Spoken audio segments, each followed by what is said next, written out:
Surpreendentemente, quanto mais reconhecia o que morria em mim, mais cheio de esperança ficava. Quanto mais me distanciava da compaixão, porém, com sensibilidade para isso notar, mais ansiava por ela. Buscava então por inteiro amar ao próximo, convicto de que tal desejo ardente de mim nunca poderia vir. Se estava morto para a compaixão, porém, vivo para ela me envolver, aqui jaz homem morto que por meio de outro a vida voltou.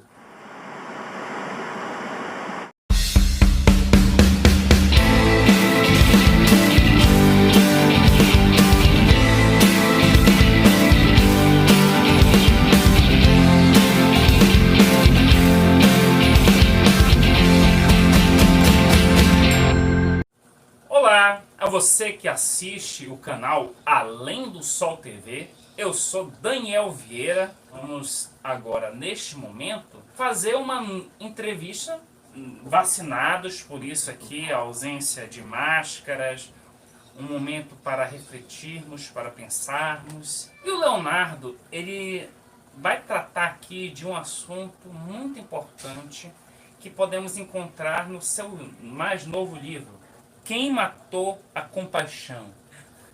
E se você quiser saber quem matou a compaixão, tu quer saber quem matou a compaixão? Considere dar um like, se inscrever, ativar o sininho para receber notificações. Nós temos vários conteúdos, trabalhamos com música, trabalhamos com esquetes teatrais, com entrevistas, várias formas possíveis de expressão. Então, vou apresentar o autor do livro, até agora não está falando nada, não sei porquê. Leonardo Fernandes é pastor da Assembleia de Deus há mais de 10 anos no interior do Pará, com ênfase em implantação de igrejas locais e apoio a elas. É professor na Escola de Cosmovisão Bíblica de Belém. O Leonardo ele é formado em Física, é mestre em Ensino de Ciências pela Universidade Federal e é professor universitário, substituto pela UFPA. Pois é, resumindo, ele é o Leonardo, meu amigo, que às vezes aparece aqui no canal. Se você ver vídeos antigos, está ele fazendo É melhor umas você não ver os vídeos antigos. Ele é um exemplo para mim. E ele é um cara lá, né? É um cara. É agora aqui, né? É um cara lá que agora tá aqui. É um prazer estar aqui com vocês e vamos lá, né? Vamos conversar sobre esse tema aí, que é muito interessante. Eu acho que é uma das grandes dificuldades que a gente tem, né? É lidar com esse mandamento, né? De ama ao próximo como a ti mesmo. E diante de tantos desafios e tantas dificuldades que a gente vem vivenciando e vendo no nosso contexto atual, esse é um tema que realmente me chamou a atenção e eu espero que de alguma forma também chame a sua. Fizemos uma live sobre o seu livro chamado Presente, livro muito interessante. E agora você está lançando esse livro que eu achei fantástica a capa, né? Nós como professores, né, gostamos muito de trabalhar com imagem e uma das coisas que me chama logo a atenção é trabalhar a imagem. Vemos bem, esse estilo aqui de pintura parece ser estilo meio renascentista, né? Eu falo assim, renascentista, em que sentido? Lembra um pouco aquele quadro do Michelangelo? Porque no Renascimento, no período do Renascimento, pós-Idade Média, as imagens não eram mais 2D, eram 3D, veias que saltam, tanto que o Leonardo da Vinci, o Michelangelo, para fazer suas pinturas, ele assistia até dissecação de cadáveres para desenhar bem. O autor, ele assistiu uma dissecação de cadáveres? Não, com certeza Não. Fica uma pergunta no ar. Quem matou a compaixão? A pessoa que de repente viu uma dissecação de cadáveres? Quem dissecou o cadáver da compaixão? Então, vemos aqui esse jovem mancebo que está nu. Temos um rapaz que ele vai levantar esse jovem mancebo. Vemos cordas no braço dele. Essa imagem aqui, na verdade essa capa foi feita pelo Marcos Nath, né, que o que faz as capas da editora God Books. Marcos Nath, você disseca cadáveres? Pessoal, é muito interessante porque essa capa ela vai retratar um pouco daquela parábola, né, aquela parábola que Jesus vai contar a respeito do bom samaritano, né, que estava passando ali um sacerdote, estava passando um levita e nenhum deles parou para um homem semi-morto que estava ali na beirada do caminho, né. E aí Jesus conta que quem passa ali e para realmente para aquele homem, né, semi-morto, foi um samaritano que era considerado como excluído, né, como alguém que a gente deveria evitar, que o povo deveria evitar. Então aí você tem aqui essa expressão, e no caso as cordas é justamente para demonstrar esse impedimento, né, de demonstrar o bom samaritano demonstrar essa compaixão diante daquele homem semi-morto. Muito bonita mesmo, e Marcos Nath está de parabéns, né? Parabéns, Marcos Nath. Quase um Leonardo da Vinci misturado com Michelangelo e Rafael Sanzio, Donatello e de repente Mestre Splinter.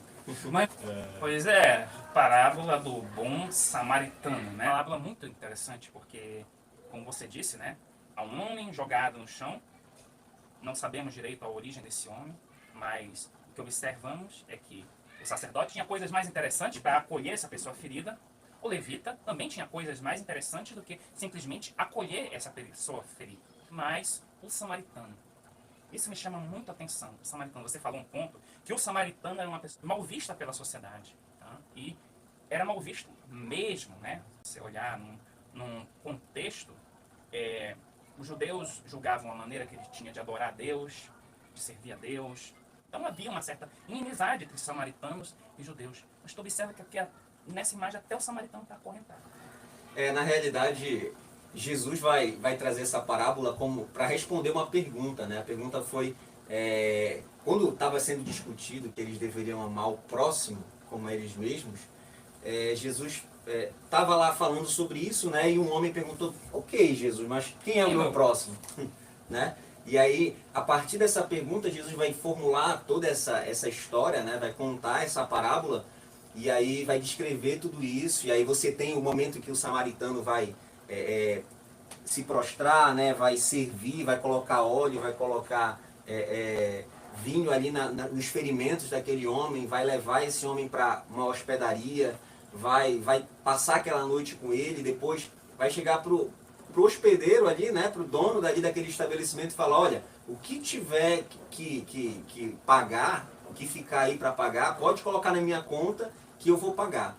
E aí, ou seja, você tem toda essa descrição, né, mas o que é interessante em relação a isso é que Jesus depois pergunta, né, e aí quem foi o próximo desse homem? E aí o rapaz lá vai responder: aquele que usou de misericórdia para com aquele homem semi-morto ali. E aí Jesus fala assim: então vai lá e faz o mesmo. Ou seja, tem um senso aí de assumir a responsabilidade, né? Assumir a responsabilidade e se colocar no lugar do próximo. Isso. Vivemos em tempos que, não digo por mim, para não ser hipócrita, queremos ser compreendidos, mas entender as pessoas, se colocar no lugar das pessoas é muito difícil. E se colocar no lugar da pessoa é, muitas vezes, sentir a dor da pessoa. O Leonardo fazia teatro comigo, mas ele seguiu outros rumos. Eu me aprofundei nessa experiência teatral e eu percebo, quando você constrói, de fato, um personagem vai apresentar, você precisa ter uma estrutura psicológica muito boa, porque vai chegar um momento que, para que essa expressão seja real, você tem que sentir o que o teu personagem sente. Eu fiz durante muito tempo demônio. Na nossa concepção. Não precisava de muito esforço, né? Vocês estão vendo que... não precisava de muito esforço, porque... Mas assim, parecer de repente não precisa, mas ser, né? Sentir o que ele sente, que é um ódio imenso, é uma coisa que, se a pessoa não tem estrutura e vai representar isso, ela pode ficar dodói depois. Eu já vi casos de atores que se sentiram afetados porque se colocaram no lugar do personagem. Daniel, isso é muito interessante, porque eu acho que essa é uma das grandes problemáticas dessa situação. Porque, olha só, é justamente pelo receio de você se colocar no lugar do outro e você digamos assim, concordar com o outro que às vezes pensa diferente de você, que você tem aquela iniciativa de não, eu não vou fazer isso. Aí por isso que a gente cria as nossas estruturas, né? Os nossos clubinhos, os nossos pequenos mundos, as nossas pequenas bolhas, e a gente se guarda de, digamos assim, se relacionar com o outro que pensa diferente da gente, porque realmente a gente tem medo de que na medida que a gente se encontra com esse outro, a gente perca alguma coisa nessa relação, a gente desobedeça, sei lá, o que, né? Então, o medo de, a partir da relação com aqueles que são, no caso, as pessoas, né? Que a gente às vezes considera como o nosso diabo, o nosso inimigo, né? E aí, por considerar essa pessoa como nosso inimigo, aí às vezes a gente não para ouvir, não para se colocar no lugar. Não. O lance do cancelamento, da bolha, isso é uma complexidade que a gente pensa que tem apenas hoje, né? Uhum. Naquela época existia a bolha do judeu e a bolha do samaritano. Tá entendendo? Essa bolha aqui do judeu achava aquela bolha do samaritano inferior. E a bolha do samaritano tinha um grande rancor da bolha dos judeus. E existiu alguém, né? Deus se fez carne e ele andou entre essas bolhas. Inclusive, em João 17, né, fala a oração de Jesus antes da crucificação. Ele, lá nessa oração, que é bem grande, assim você pode ler, ele fala várias vezes, orando ao Pai, né, para que nós sejamos um, para que eles sejam um como eu sou um contigo. É sempre se referindo a esse um, a essa unidade, a esse corpo. Então, quando a gente compreende essa magnitude, a gente vive uma vida, Daniel, completamente, digamos assim, não seria essa palavra, mas uma vida tranquila em relação à nossa forma de se portar. Porque aí a gente consegue conversar com quem é totalmente diferente, a gente consegue passear fora de uma bolha, andar por aí, porque na verdade nós não somos parte de uma bolha, ou de outra bolha, nós somos parte de um corpo, do corpo de Cristo. Apesar que socialmente a gente critica, tem bolha aqui, tem bolha disso, bolha de esquerda, bolha de direita. É inevitável você estar numa bolha, você ser numa bolha. Sim. É inevitável. Eu acho que é uma opinião minha. É hipócrita quem diz que não vive numa bolha. Mas só que existem bolhas pequenininhas, sabe? Que o cara só consome um tipo de informação. E existem bolhas mais amplas. Eu digo num contexto sociológico, num contexto social. Mas o Cristo vivo, ele é um corpo, né? Como você falou. E ele veio para furar todas as bolhas, porque a bolha não contém. Você está entendendo? Uhum. Porque ele é um nome sobre todo nome. Bolha não define, religião não define, nada o define. Ele não cabe. E nada o pode definir, porque ele é atemporal, ele apesar de ter entrado no tempo, ele é atemporal, né? Na medida que a gente se torna um com ele, e flui a partir dessa natureza dele, né, da essência dele, por mais que nós vivamos aqui no mundo físico, e ele também se fez, né, carne, mas ao mesmo tempo nós fluímos da realidade dele. Então vai ter momentos, por exemplo, a polarização, a gente fala muito disso, né? Vai ter momentos em que talvez a pessoa daqui desse lado vai achar que você está jogando nesse outro lado. Talvez pessoas daqui desse lado vai achar que você está jogando nesse outro lado. Mas na realidade você não responde a nenhum dos lados. Uhum. Apesar de que você está aqui na relação com eles, você responde à natureza desse corpo que é Cristo. Uhum. Né? Ainda que, na medida que você responde a essa natureza que é Cristo, você possa causar um cancelamento. Causa um determinado comportamento de ambos os lados. Eu tenho um certo problema com bolhas, porque principalmente concepções políticas, os extremos desumanizam os outros. Quando você entra no extremo de um lado e de um outro, a grande coisa que me preocupa é a desumanização, tá entendendo? Você não olhar mais aquele ser como, sei lá, olha, isso aí nem é gente. Uhum. Como isso já aconteceu na história, tá? no nazismo, em diversos contextos, e acontece. Jesus Cristo vem para sentir a nossa dor e nos humanizar. Amém? Ele humanizou o samaritano, que era desumanizado por judeus. Coisa interessante, né? Ele humanizou aqueles seres que não eram vistos como pessoas muito dignas naquela época. E humaniza a nós. Portanto, se você se sente indigno, saiba que o Senhor te humaniza. Tá? Te enxerga como ser humano porque ele viveu nessa carne. Olha, um exemplo bem prático, né? É uma coisa que é muito comum. Por exemplo, às vezes a gente passa o dia todo com um fone de ouvido quando a gente sai de casa. Se você parar para perceber, é uma coisa até que eu cito isso no livro, se você parar para perceber, quando você passa na rua, está andando, de alguma forma, você não está reparando no olhar das pessoas, você não está reparando nas pessoas, você está reparando no objetivo que você tem que cumprir, na reunião que você tem que ir, no trabalho que você vai cumprir ali, no estudo que você tem que fazer. E a gente vai vivendo uma vida, né? Fala, Deus. A gente vai vivendo uma vida assim de... É como se a gente estivesse vivendo uma projeção. A gente estivesse projetando algo em cima do nosso mundo, em cima do das nossas tribos, dos nossos compromissos, daquilo que é importante para nós, enquanto existe um mundo aí, digamos assim, de gente semi-morta no chão, e que talvez se a gente pelo menos tirasse o fone de ouvido para ouvir, talvez a gente já, pelo menos uma dessas correntes, né, já teria se arrebentado nesse processo de retomar a compaixão, né?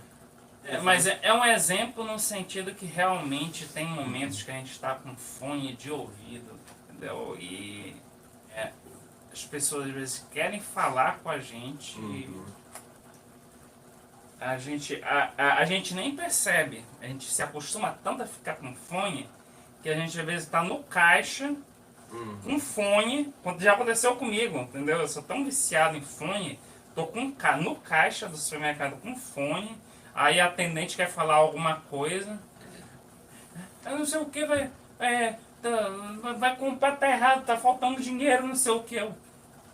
E isso, essa questão aí, Daniel, é porque olha só a oportunidade que a gente perde, né? De às vezes dar um bom dia, às vezes de dar uma boa tarde. Eu me lembro que uma vez a minha mãe me contou assim: Léo, eu acho que as pessoas gostam de mim, porque eu vou lá e dou bom dia, eu vou lá e dou boa tarde, vou lá e converso com a pessoa ela se sente de alguma forma assim como se tivesse, mesmo no trabalho dela, às vezes ela se sente um pouco menosprezada, a pessoa, mas quando eu começo a conversar com ela, ela se sente bem. Então, às vezes, a gente perde a oportunidade de simplesmente se fazer presente na vida da pessoa, né? Se fazer presente no mundo como Cristo se fez presente na nossa realidade aqui, né? Então, são tantas amarras nesses tempos em que o amor se esfria, que podem ser tempos distantes, mas não tão longe desses tempos aqui, que são retratados pelo bom samaritano. Às vezes nós pensamos que tá ruim como nunca foi na história. Entendeu? Eu, como professor de história, eu digo que não é bem assim. Tivemos outras pandemias, tivemos peste negra, tivemos gripe espanhola, né? Tivemos outras situações, tivemos guerras mundiais, tá? E às vezes, eu não estou dizendo que tudo que tá bom agora é legal, mas tem uma frase que eu acho fantástica: a sacralização do passado profana o presente. Tá entendendo? Você enaltecer tanto o passado, na minha época era tudo bom, não sei o que, não sei o que, não sei o que. Aí você deixa de observar que de repente o presente pode te oferecer oportunidades. Sim, é aquele negócio, né, Daniel? Nós olharmos para o passado, aprender com eles, aprender com como as pessoas se relacionaram nos mais variados contextos, para que a gente de alguma forma seja inspirado a viver o nosso contexto, a nossa realidade. Então, por exemplo, tem umas coisas que são trabalhadas aí, a ideia de literatura, de leitura, a ideia de ler livro, porque às vezes a gente coloca a leitura de um livro, né, como a nossa principal inspiração. E quantas vezes a gente vai ouvir casos, inclusive na história da literatura, de pessoas que conseguiam descrever maravilhosamente bem, né, um romance, fazia perfeitamente, mas na sua vida real, essas pessoas elas não tinham nada a ver com aquelas histórias tão românticas que elas escreviam. Então tinha uma certa incompatibilidade entre o mundo da literatura que elas viviam, o mundo da fantasia que elas criavam e o mundo da realidade. Então a gente tem que aprender a se inspirar com as histórias que a gente ouve, se inspirar com tudo aquilo que nós conhecemos a respeito de outras pessoas e também, principalmente, de outras pessoas do passado que já viveram seus contextos, e ao mesmo tempo se inspirar nisso para que a gente possa viver de fato o nosso contexto, né? Porque, por exemplo, na ideia do levita e na ideia do sacerdote que passaram por esse samaritano aí, Jesus está demonstrando por meio dessa parábola que eles não viveram verdadeiramente o contexto que eles deveriam viver, né? Eles não assumiram aquilo de fato, né? Pois é, e vamos ao livro. O que diz a sinopse do livro? Eu vou ler para vocês. Um crime misterioso. Cartas do assassino com reflexões. Poesias e orações enigmáticas. A busca incansável de um investigador pela verdade. E a grande pergunta: quem matou a compaixão? Tudo isso junto com um livro envelhecido e a difícil tarefa de pagar uma dívida impagável. Essa é a viagem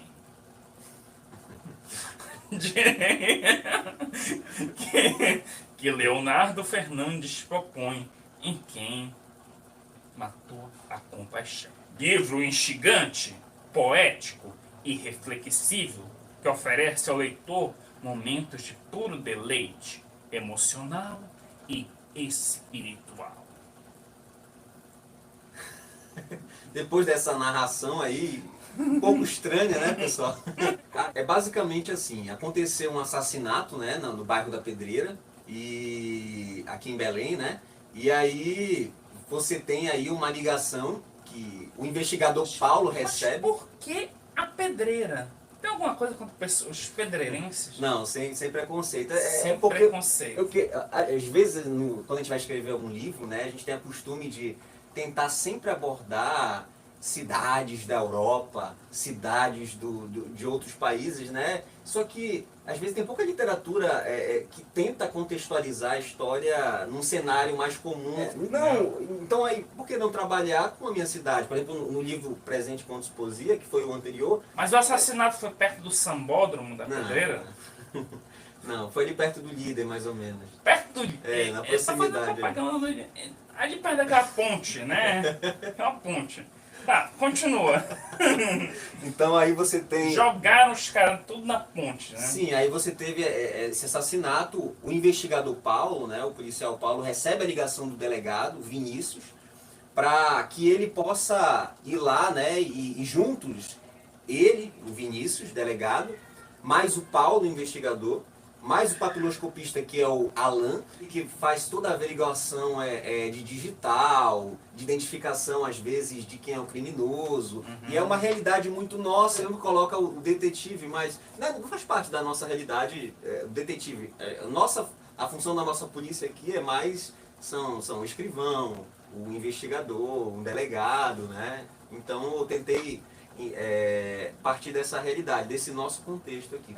Aí tem esses três personagens, né? E eles vão tentar decifrar a respeito de quem é esse assassino, só que tem várias cartas. No caso, tem uma carta, né, que esse investigador Paulo recebe esse assassino deixa lá, né?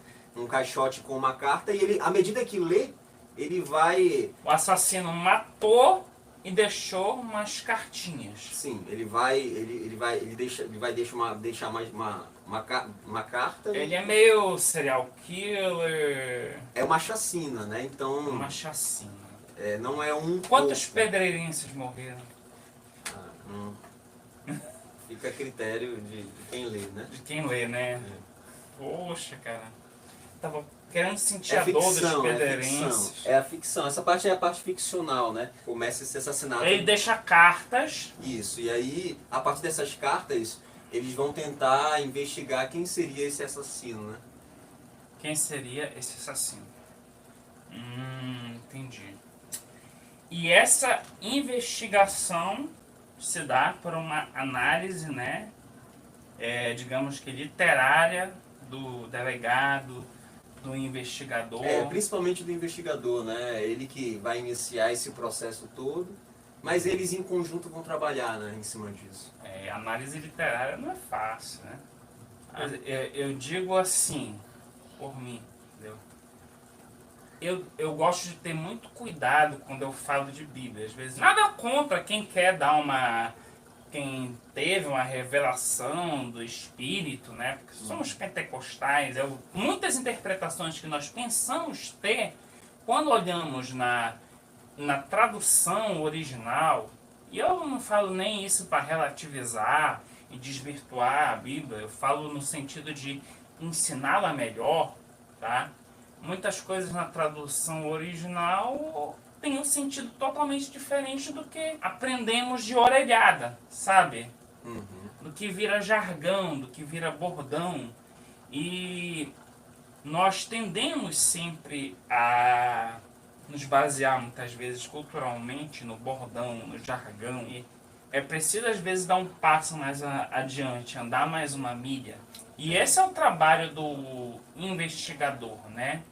É o trabalho do historiador. É um trabalho parecido também com do historiador. Eu acho assim que hoje, assim, graças a Deus, a gente tem uma série de ferramentas, né, tanto tecnológicas quanto de traduções, né, do original, e outras boas traduções que tentam mostrar um pouco na linguagem um pouco mais atual para aquela pessoa que talvez não esteja tão habituado, né, naquele linguajar, né, mais original. E aí também a gente tem toda uma tradição cristã que a gente pode consultar. Então é interessante que a gente consulte a história da igreja, a história, né, de toda a tradição cristã que foi construída a partir do relato dos evangelhos, a partir da semente, né, no filho que foi perpetuada a partir na promessa de Abraão e foi se perpetuando até chegar no Messias que a gente conhece e espera, né? Então eu vejo que hoje em dia existe muito mais facilidade para se explorar essas ferramentas aí em relação à Bíblia, e eu acho que vale a pena a gente também, né, investigar essas literaturas. E o investigador fez esse processo de entender qual é o papel do investigador aí, né? Descobriu o assassino. Descobriu o assassino. Ele tentou entender o contexto que ele estava, né? Ele vai tentando entender. Não, eu fico imaginando, sei que você não vai dar spoiler, mas o investigador, eu até achei bacana, apesar que você me disse que não foi intencionalmente, que o nome dele é Paulo, porque Paulo para mim foi um dos maiores investigadores da doutrina que temos da graça, da salvação pela fé, a obra como consequência da fé. Foi uma das pessoas que mais se aprofundaram em suas cartas de Romanos, Corinto, enfim. O Paulo, no caso o apóstolo Paulo, né, é muito interessante essa relação que ele tem com, digamos assim, a compaixão, né, o colocar-se no lugar do outro, porque tem um momento ali que Paulo narra, né, que é narrado que Paulo está ali com os filósofos de Atenas. De Atenas, o pessoal ali da praça, que se reúne na praça para ouvir os filósofos, eles, Paulo, conta, o que é esse negócio que tu tá repetindo aí todo dia? O que esse tagarela tá falando? Vou te dar a oportunidade, o que é? Conta pra gente aí. E aí o que é interessante é que o apóstolo Paulo, ele não vai entrar de carro de cena, assim, né? Bora falar aqui de teologia e tal, e todo o arcabouço. Não, ele vai adentrar a partir da realidade daquele povo ali, ele vai trabalhar, inclusive ele cita os principais gregos, os principais poetas da época, né? Ele aproveita, por exemplo, o fato de que existia uma escultura que não tinha nenhum deus ali feito, né, de forma escultural, e aí ele fala, olha, esse ser aqui que vocês adoram, que não tem uma imagem, é esse Deus, o nosso Deus. E aí ele vai apresentar a partir da linguagem daquele povo, a partir da realidade daquele povo. Às vezes a gente tenta... impor o nosso mundo, impor o nosso contexto, a nossa percepção. Sim, e outra coisa, a gente cria barreiras, né, para a leitura de outros. Por exemplo, a gente não lê quem pensa diferente da gente. E é interessante a gente pensar o que faz aquela pessoa pensar diferente da gente. Porque às vezes a gente consegue formular inclusive respostas. Mas se a gente não tem uma barreira aqui que nos impede de chegar até ali, então a gente não consegue sequer se relacionar, né? Por exemplo, eu te digo, eu sou um cristão incurável, entendeu? Porque eu tive um processo muito forte em relação à minha fé, né? Eu, quando tive um encontro com Cristo, foi de uma maneira assim, muito convincente, muito real, entendeu? Mas, quando a gente vive num contexto acadêmico, entendeu? Muita gente tem medo de academia, de universidade. Eu, particularmente, não tenho medo nenhum. Talvez da academia de musculação, né? Tenha, né? Essa eu tenho. Porque eu prefiro correr. Tá? Mas sim. Às vezes a gente não entende, por exemplo, não se pergunta o que levou uma pessoa que está tão forte, digamos, era cristã de berço, tão fervorosa, a se tornar ateia. Será que a solução é simplesmente eu chegar e tacar pedra? Será que foi só ela que errou? Ou será que não erramos também? Como, de repente, será que sistemas religiosos não erraram também? Será que o erro foi só de uma pessoa? Tá vendo? Aí quando a gente entra nesse processo de entrar no personagem e tirar as lentes dos nossos olhos, enxergar pela lente do outro, que esse é um exercício que o ator e o historiador muitas vezes vai tentar fazer, tentar entender como uma pessoa pensava. Esse exercício de se colocar no lugar do outro nos leva a refletir. Quem matou a compaixão? Eu vejo assim, Daniel, a gente tem que primeiro pensar, por exemplo, a pessoa que mais expressa compaixão é Cristo, né? Porque independente da fé da pessoa, há de se considerar, né, que dentro da perspectiva cristã, o absoluto se temporalizou, né? O infinito se temporalizou. Cristo, sendo quem ele Filho de Deus, ele se fez como um de nós, né? E na medida em que ele fez isso e se entregou, por que nós não deveríamos fazer o mesmo? Ponto muito importante que eu estava observando no seu livro é que tu citas um versículo que é o seguinte: chegai ao trono da graça a fim de que alcancemos misericórdia. É um dos versículos meus mais maravilhosos da Bíblia, entendeu? Porque não temos um sumo sacerdote, que no caso é Jesus, que não se compadeça. Porque ele foi homem como a gente, como você falou, ele se temporalizou, ou seja, habitou nesse corpo temporal que morre a cada segundo. Você está entendendo? Esse é o absurdo da fé, né? E o que é interessante é que, por exemplo, a Bíblia diz claramente que Jesus, por exemplo, há relatos, por exemplo, de que Jesus está ali, e na medida em que ele tem um encontro com Marta e Maria, né? E ele vê, por exemplo, o Lázaro faleceu, né? E aí o Lázaro faleceu e aí ele vê Maria chorando e aí a Bíblia fala, Jesus, movido de íntima compaixão. E aí ele chora junto com Maria. Então, Jesus sabia que ele ia ressuscitar Lázaro, mas ele estava tão encarnado na vida de fato, né? Ele sendo a vida plena, ele encarnou nessa vida de fato de tal forma que ele chorou com aquela mulher. E aí depois ele vai lá ressuscitar Lázaro. E tem outros relatos, por exemplo, quando tem cegos gritando, né? Jesus, filho de Davi, tem misericórdia de mim. Jesus, filho de Davi, tem misericórdia de mim. E aí tem um momento que Jesus... E era capaz de mudar uma rota, de uma agenda. Isso. Por compaixão. É a maior expressão do samaritano, né? Ele parava o que ele tinha, digamos assim, eu vou colocar esse termo aqui, a agenda da compaixão, né? Essa agenda da compaixão comprometia a própria vida de Jesus, porque ele era mal interpretado, ele era mal julgado. Aconteceu uma coisa interessante hoje, a gente tem um vizinho aqui, que ele geralmente, nossa casa tem uma garagem, né? E aí ele aproveitou a tinta que ele estava colocando para colocar na frente da casa dele garagem, e aí ele colocou na outra também do outro vizinho e colocou na outra que era minha. Olha como foi muito engraçado. E aí, esse vizinho, ele colocou assim, da casa dele até a minha, assim, mais ou menos, ó, garagem. E colocou um palavrão ali.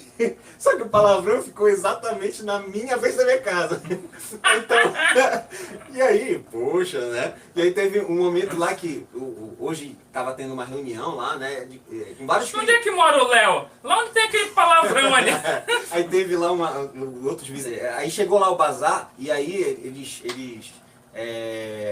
eles falaram assim, olha, a gente está atrapalhando aqui, vai sair um carro voando. Aí depois eu falei que eu conhecia um rapaz que estava ali, né? Aí um deles chegou, você é cristão? Aí eu, sou. Mas eu não entendi a pergunta, mas depois que eu lembrei que tem lá um palavrão na frente da minha casa, assim, não estacione, pá!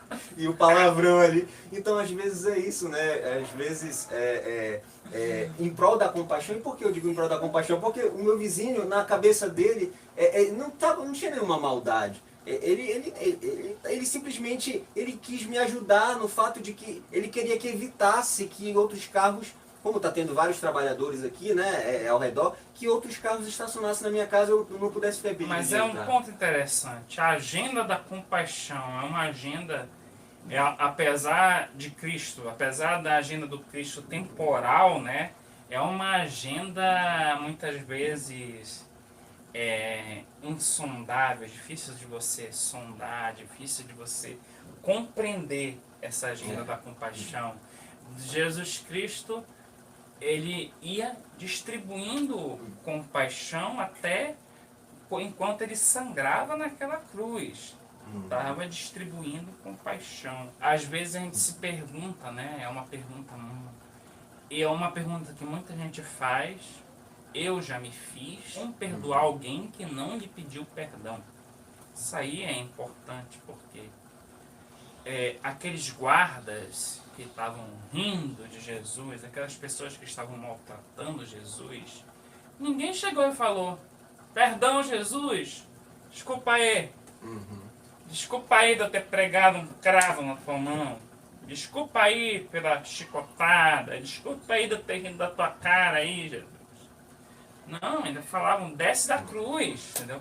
Mas Jesus chegou e falou, Pai, perdoa, eles não sabem o que fazem.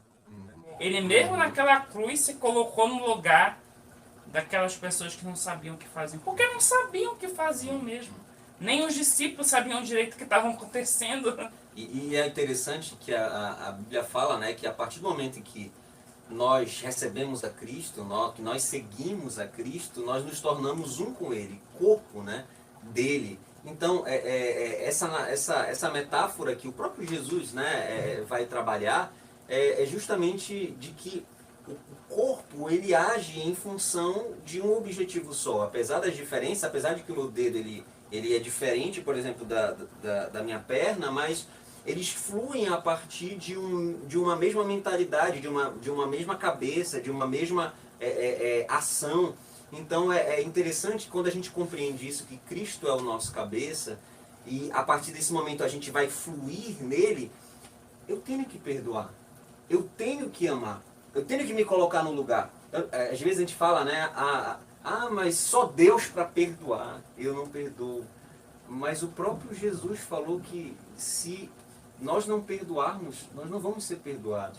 Porque, digamos, se o próprio Deus, que é infinito, e nós erramos para com Ele, mesmo assim Ele se deu em amor para nos perdoar, se tomou a nossa carne, a nossa realidade, para que a gente pudesse ser um com a realidade dele, então agora a gente precisa assumir essa posição, né, de corpo de Cristo, e a partir de então fluir diante dessa realidade dele, imitando ele, né?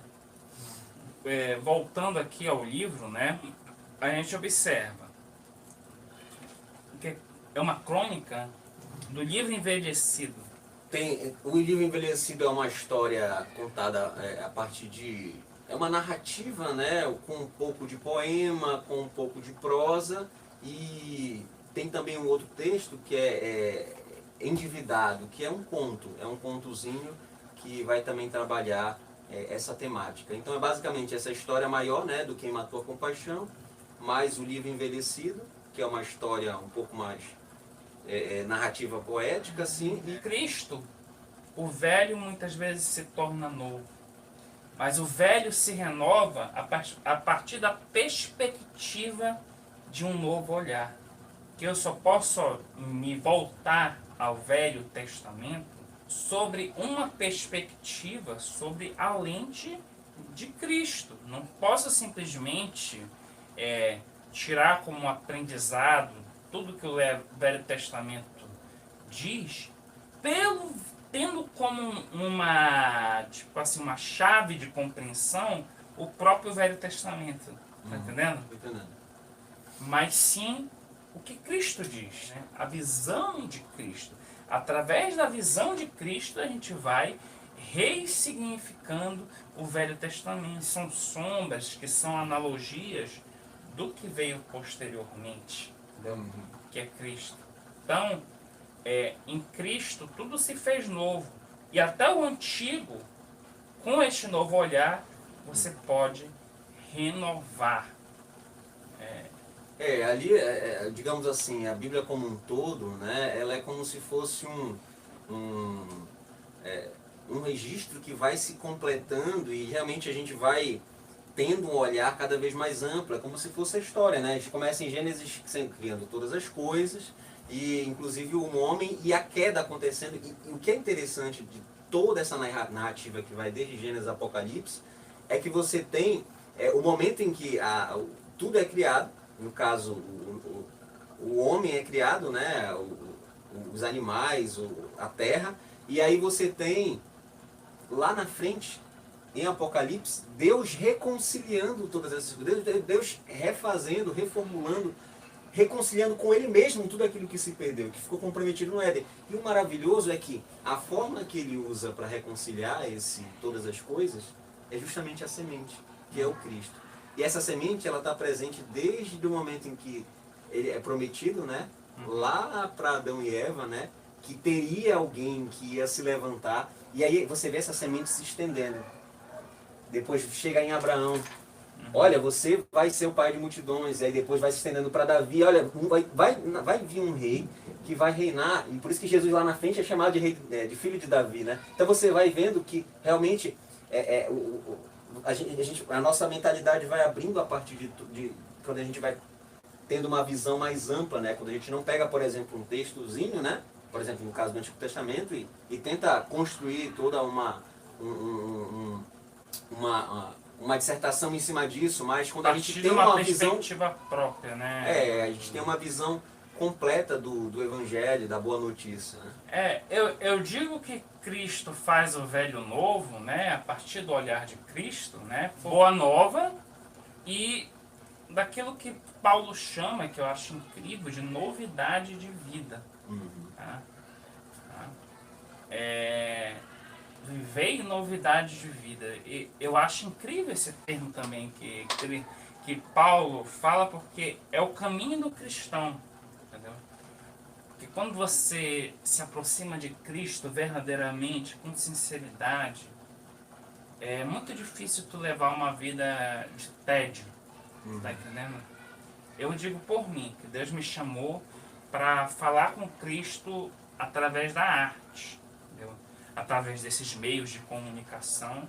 Então, nunca tem uma vida de tédio. Já houve momentos que um sábado eu estava num lugar, outro sábado eu estava no outro lugar, apresentando peças para públicos diferentes, falando dessa maneira específica de Deus. E hoje, nesse sábado, eu estou podendo, pela minha primeira vez, depois de muito tempo, encontrar pessoalmente, né, você, para fazermos uma entrevista sobre esse livro. Eu achei um propósito fantástico. Vamos falar de dívidas, que é muito comum em nosso país, né? Nesse livro, está falando de uma dívida impagável. Se diante da nossa realidade, né, Cristo se deu e nos compartilhou a própria realidade dele para que a gente pudesse ser um com ele, um com essa realidade, um com essa... É impossível a gente dar de volta, até quando a gente digamos assim, é uma coisa até que eu uso, tem um momento que eu uso isso aí no livro, é aquela noção de que nós amarmos a Deus acima de todas as coisas, de todo o nosso coração, mas ainda quando nós estamos nesse processo de amar a Deus de todo o nosso coração, é a possibilidade de que as tendas do nosso coração se alarguem, se estendam, para que há novas formas e revelações desse amor a gente possa encontrar e agora amar a Ele. Então, quanto mais a gente conhece a respeito desse Deus infinito e da grandiosidade que foi o ato dele se dar para nós, se dar em nós agora, mais a gente fica assim, de que forma a gente pode agradecer, de que forma a gente pode devolver, e de que forma a gente pode agir se não agir na mesma expressão dele, uma vez que nós somos corpo dele. Então, nós nunca vamos conseguir... Este Deus, na sua opinião, seria capaz de pagar uma dívida impagável? É incrível isso, porque se uma estrela, um sol, se entregasse por nós no nosso lugar, ele me mataria, o sol. Não, digamos... Eu vou me entregar! Não, digamos que o sol se entregasse... Estrela, eu estou com compaixão de ti! Eu vou até aí! Bah! Que viagem! Essa é a parte das tuas viagens, né? Tem pouco a viagem que Leonardo Fernandes propõe. Eu entendi essa parte, né? Isso aí. Então, se uma estrela se entregasse por nós, o nosso relacionamento... A gente ia morrer! Não, verdade. Mas o nosso relacionamento estaria limitado a essa estrela. Mas se um anjo... Não, a gente morria! Se um anjo se entregasse... Muda o exemplo! Muda o exemplo! Se um anjo maravilhoso se entregasse por nós, o nosso relacionamento ainda assim estaria limitado aos próprios limites desse anjo. Por mais que esse anjo, o limite dele provavelmente seja maior do que a nossa realidade atual. Mas veja bem, o Deus sem limites, porque Deus não tem limite, ele é infinito, se deu de maneira infinita, porque ele é infinito, ele se deu. Então o infinito, que não tem como medir, né? Se entregou de maneira infinita para que, uma vez nele, nós podemos ter um relacionamento infinito. Portanto, E crescermos nesse relacionamento por toda a eternidade é aquilo que Lucas fala, né? A vida eterna é essa. Essa é a Que vida eles conheçam a ti, Pai, e ao teu Filho que tu entregaste. Então, isso é vida eterna. Nós vamos crescer, nós vamos passar a eternidade sempre deslumbrados por novas perspectivas desse amor infinito. Mas você está falando muito em enigmas ainda, tá? Por um acaso foi você o assassino do livro? Quem matou a compaixão? Fica essa Foi o pergunta. Marcos Nath. Que ser humano, ele tem dívidas impagáveis. Sendo que muita gente tá com dívida impagável, que o nome tá no SPC, né? Mas assim, existe uma dívida para com Deus que nem pagando SPC resolve. Que é, no caso, o fato de que Deus fez um mundo com um propósito, né?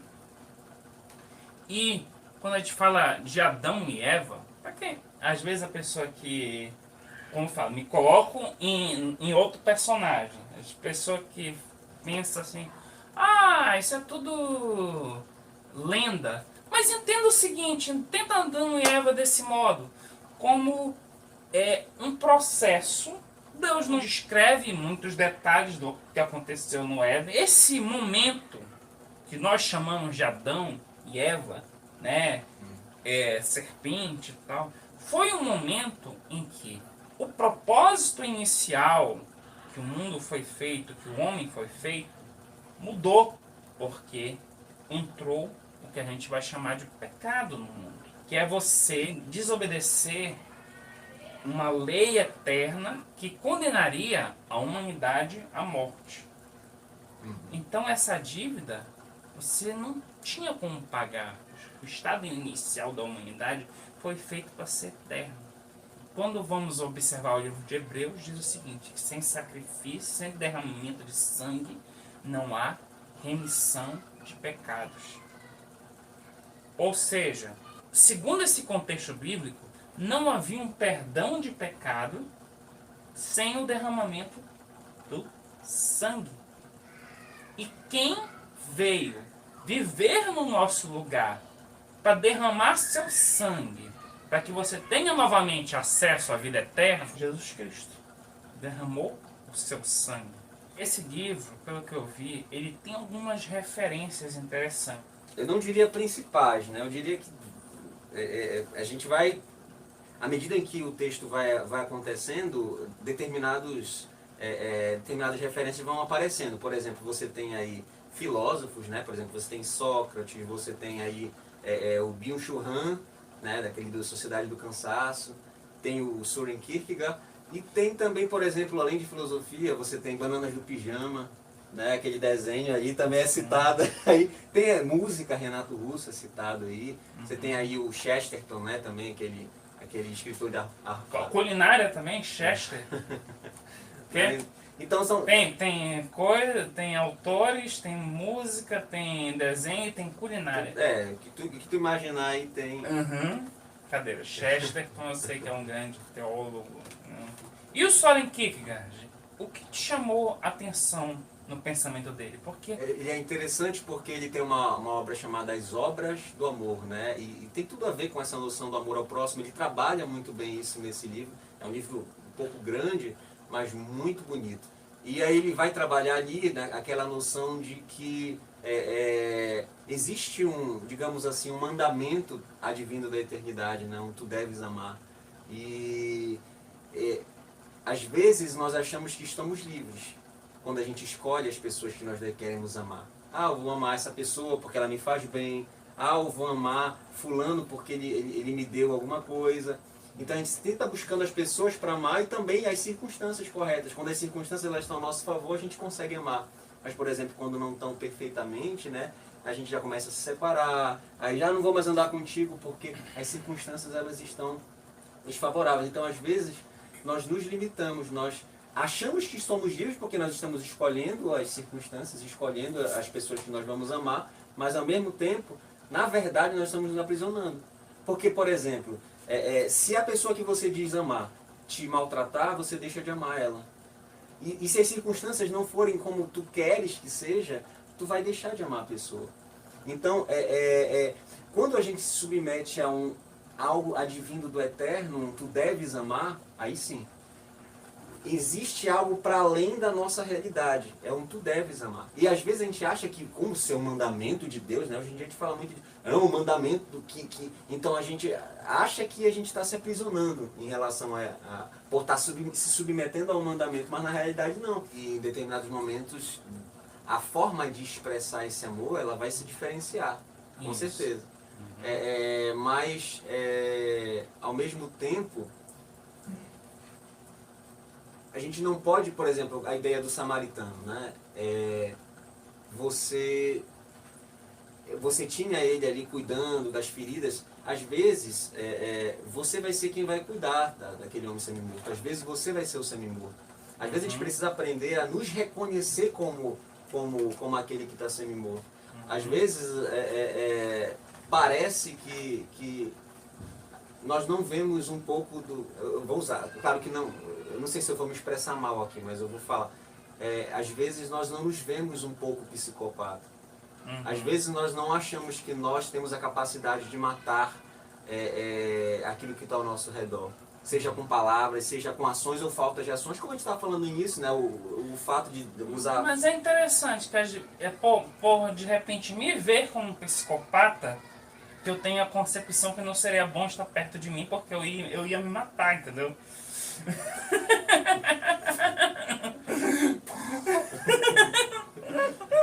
É pra viajar, aqui tá escrito Viagens de Leonardo, entendeu?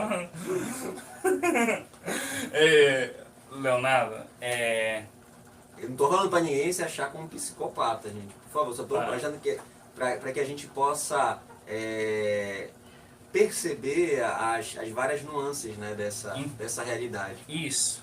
E esse é a questão. Amar quando as condições são desfavoráveis, entendeu? E tem coisa mais desfavorável que esta aqui, né? Que este rapaz aqui, não, sacerdote, perdão, não acolheu porque não era favorável para ele acolher naquele momento. Não poderia se sujar com sangue, né? Era algo que era considerado imundo por aquele... O levita também tinha obrigações, trabalhos a fazer, coisas mais importantes. Mas aquele samaritano, aquele ser que é visto como menor entre os seres humanos por muitos judeus, né, escolheu mudar sua agenda e entrar na agenda da compaixão. Leonardo, muito bom conversar sobre esse teu livro. Bem, se você está até aqui, ou se você ainda não conseguiu compreender que matou a compaixão, eu peço que, primeiramente, adquira a obra do Leonardo, né? Você pode acessar o site, né, www.ljnfernandes.com.br. Vai estar aí na descrição, né, Daniel? Isso. E aí, lá tem... Só colocar na aba Meus Livros, você vai ter lá, vai ser direcionado ou para a Amazon, né, ou para adquirir tanto em e-book quanto físico. E também lá tem umas... Dá para entrar em contato comigo e pedir que aí eu encaminhe lá para você, se eu ainda tiver alguns exemplares. Tem alguma promoção aí? Olha, para quem tem Kindle Unlimited pode ler gratuitamente ali. Kindle Unlimited é como se fosse um tipo de assinatura para e-book, né? Você pode... E também... É tipo um Spotify do e-book. É, tipo um Spotify, uma Netflix do e-book. Se você colocar lá, entrar no site lá, no meu site, colocar nos meus livros, botar no contato lá comigo, no WhatsApp, e falar: eu vim aqui por causa do canal do Além do Sol TV. E aí eu vou fazer lá um desconto especial. E você que chegou agora e está assistindo Além do Sol TV, se gostou da entrevista, ou se não gostou... Curte mesmo assim, né? Curte mesmo assim, nos incentiva. Tenha compaixão, por Tenha favor. compaixão. Compaixão. Tenha compaixão. Dê o like, se inscreva no canal, ative o sininho de notificação. E você pode assistir outros conteúdos. Como eu falei, temos variados conteúdos. Entrevistas, temos música, recentemente muitos clipes musicais, né, do nosso álbum que lançamos, chamado Apesar de Todo Mal, um álbum musical da minha esposa, Ruth, com composições minhas. Temos desenhos animados, temos esquetes teatrais, temos muitas coisas interessantes aqui que podem edificar a sua vida. Jesus falou certa vez, né, quando ele ressuscitou, ele falou: eis que estarei convosco todos os dias até a consumação dos séculos. E esse todos os dias, todos os dias, não é apenas num período de um mês ou num período... Então, de forma que, se Ele se disse estar conosco todos os dias, na medida em que nós assumirmos essa realidade de que Ele está conosco, nós precisamos fluir dessa realidade. Nós precisamos não apenas louvar o Deus que se fez presente no nosso meio, mas na medida em que nós nos reconhecemos como um com Ele, também estarmos presentes todos os dias das nossas vidas, até que Ele venha, né? Continue conosco na Além do Sol TV, uma TV tão longe, porém tão perto de você.